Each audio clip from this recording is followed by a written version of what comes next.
Benjamin Termine, class of 1943. This inductee took the first steps to his 60 years of work in the theater when he performed in the annual Ritz Royal Rascals show at Rittenhouse Junior High School. He was a cast member in the senior play at Norristown High in 1943 and has been involved in the theater in some aspect ever since. In high school, he was a member of the National Honor Society, Student Council, and winner of the Excellence in French Award, membership in Traffic Club, and writer of Burlesque on senior play, which was performed in an assembly. Following high school graduation, he served in the United States Navy from 1943 to 1946, then received a BA in Liberal Arts from Temple University in 1949. He was awarded a Master of Fine Arts in Speech and Theater from Catholic University, Washington, D.C. in 1951. The same year, he began work in the New York Professional Theater. He worked with children's groups, senior groups, equity actor companies, a Broadway show, university theaters, and community theaters.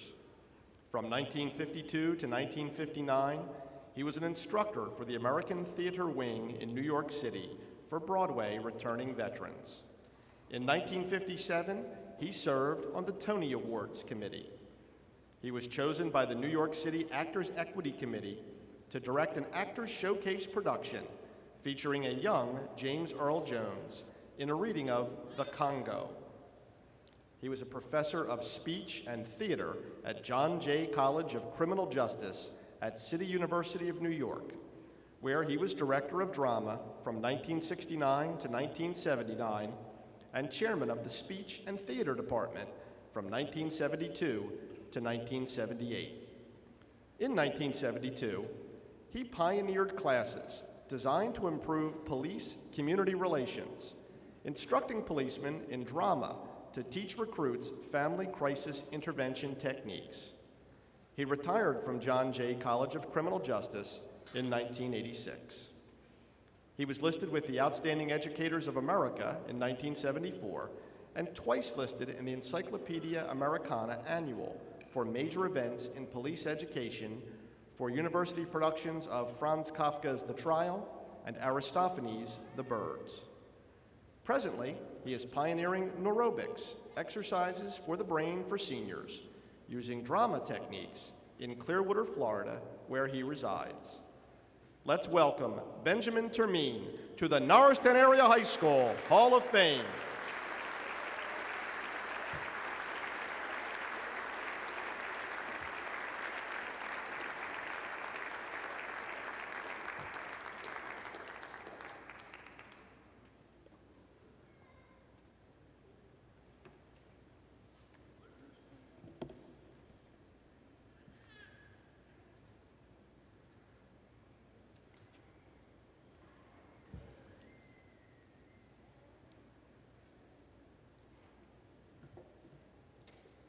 Thank you, Jeff. I would like further to thank the Norristown Area High School Committee on the Hall of Fame for their commendable efforts in making this event a reality. I would also like to thank Sal Carfagno in absentia, as he happens to be in Italy at this moment, for nominating me for this honor. To be inducted in any Hall of Fame is always a daunting experience. What does fame mean? Here we can use some outside help from the stars, from the wisdom of the sages. As Virgil was a guide to Dante in La Commedia, so I will have to call upon my muse in the form of a quote from the Greek philosopher Socrates. He has stated that fame is the perfume of heroic deeds.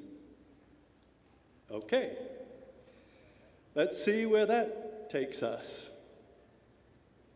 I will try to make an heroic attempt to scan the lofty heights of the Norristown High Hall of Fame and share with you the invigorating perfume of the fresh air of our Monte in Cielo, our mountain in the sky.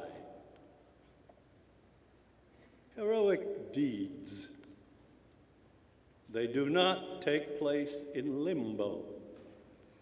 It takes a community to make them happen, a community to nurture, challenge, support, and enthusiastically cheer on whoever may be the instrument of the specific heroic deed. In my case, my first order is a prayer of thanksgiving to my Creator, and of all the blessings and the gifts of life He has bestowed upon me in the form of family, friends, neighborhoods, governing bodies, and finally, but by no means at least, our public and private educational institutions. High on the list, of course, must be my alma mater, which, when I was graduated in '43, was called Eisenhower High, or simply Norristown High. Next, I would like to acknowledge the gifts of my parents. Both my father and mother were immigrants from Sicily, who came to this country to offer their children a better place in which to live. They raised a hard-working family, loved and respected by most of the neighborhood. Yes, my parents turned out to be right, by the grace of God, to have followed their dreams to the land of golden opportunities, the United States of America.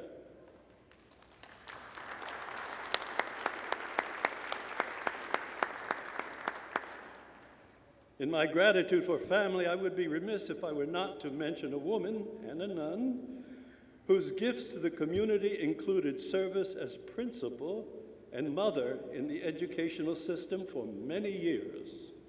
My sister, Sister Carmel Marie, who should be standing here today instead of me. Mary has been my perennial pipeline to family and to the real world. I must also mention my niece and her husband, John, and Anna Marie Arena, for their perseverance in trying to bring my work to the attention of the committee. My next nod of appreciation should be to my neighborhood that offered me the basic training to prepare me for the challenges and hard knocks of the world outside. A neighborhood where we learn the lessons of the banished duke in the wilderness of Shakespeare's As You Like It. Sweet are the uses of adversity, which, like the toad, ugly and venomous, wears yet a precious jewel in its head. It was a neighborhood in which Sal Carfagno, Anthony DiRenzo, and I ever challenged each other to be the best we could be. I'm speaking of the tough-as-nails neighborhood of Norristown's East End.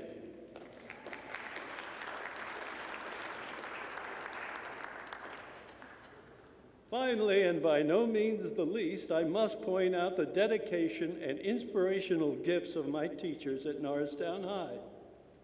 The list is beyond the scope of this occasion, but I cannot let this moment go by without mentioning a single teacher who, if he were alive today, would probably not even know my name if he ever knew it, but whose enthusiasm for poetry, particularly The Congo by Vachel Lindsay, has had the long-lasting effect of Longfellow's Arrow and the Song. My English teacher, Mr. Schaefer, in an infectious guttural voice, shot a song into the air that was so contagious that I caught his fever, and I haven't been able to shake it off since. It has led me to numerous performances of it and other poetic works in the East Coast, and at the age of 83, I am still raging with its fire. With your indulgence, I will give you a thumbnail sketch of the results of that fever. In 1949, in a dance recital of the Congo, I represented Temple University in an intercollegiate culturale at the Convention Hall in Philadelphia. Later, I performed it at Catholic University Theater in Washington, D.C. Throughout the years, throughout to New York City, I performed it perennially in all sorts of places, including prisons like Rikers Island. One of the more fervent moments in this rampage was a performance in which I directed Katherine Dunham Company to dance to the rhythms of James Earl Jones's narration of the Congo at the New York City Equity Library Theater, a showcase for budding actors. It was a curtain raiser for The Cretan Woman, a show that I had previously directed on Broadway at the President Theater. In 1959, I was faced with Robert Frost's dilemma in two roads converged in a single wood. One road would lead to the well-lit lights of the commercial theater and the Great White Way. The other, less traveled by, would lead to police community relations in academia in the 60s.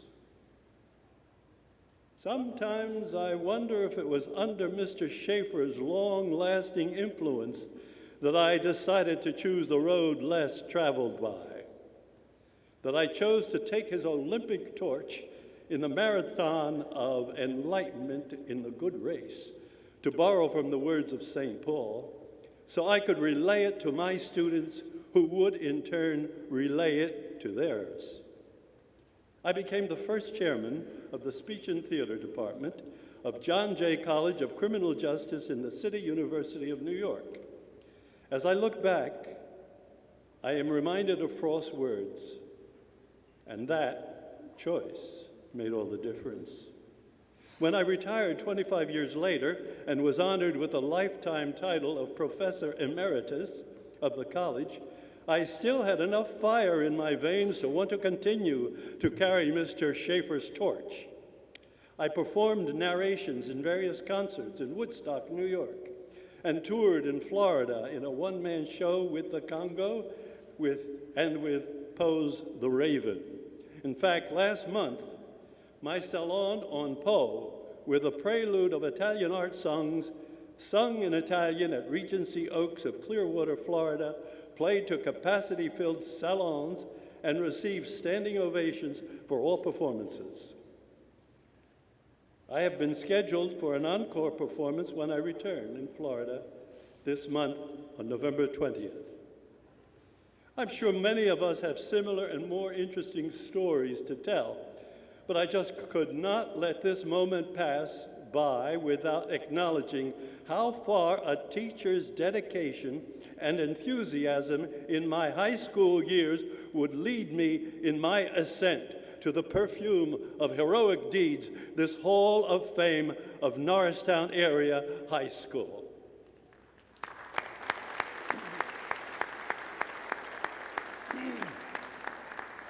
In closing, I would like to offer a toast to all my students, theater crews, and audiences who will take up my torch and pass it on.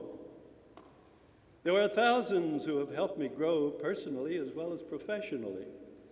But on the top of the list is the PAC team, conceived, inspired, nurtured, and managed by my former students, Joyce St. George and Frank Canavan. Their work, teaching family crisis intervention, social ethics, and how to avoid violence in the workplace through the use of drama techniques, has grown from a national scene to international boundaries. Joyce's life story, Undercover, a story of one of the first women of the New York City Police Department, made the New York Times bestseller list and is now in the works in Hollywood to be made into a movie. Frank's avocation, teaching budding playwrights in New Kingston, New York, has created a hub of dramatic activities in the town and has the promise of a new Provincetown. Now, with your permission, I would like to close with a hallowed perspective on my expressions of gratitude this evening, with a quote from the Western Priory monks of Vermont.